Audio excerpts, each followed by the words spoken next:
नबी पाक सल्लल्लाहु अलैहि वसल्लम ने इरशाद फरमाया कि जो शख्स इस सूरत की तिलावत करता है, इसको पढ़ता है, तो कल मैदान हशर में क़यामत के रोज अल्लाह की बारगाह में ये सूरत उसकी शफाअत करेगी। ये सूरत उसकी अल्लाह की बारगाह में उसके हक में सिफारिश करेगी, या अल्लाह इसने दुनिया के अंदर मुझे तिलावत किया था, मुझे पढ़ा था, और आज मैं इसकी सिफारिश करती हूं तो इसको बख्श दे।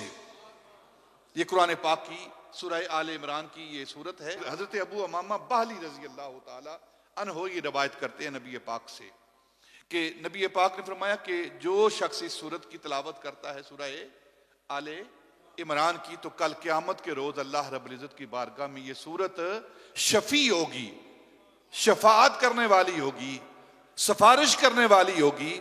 अगर कुरान की सूरत अल्लाह की बारगाह में सिफारिश कर सकती है तो साहिब कुरान सिफारिश क्यों नहीं कर सकता?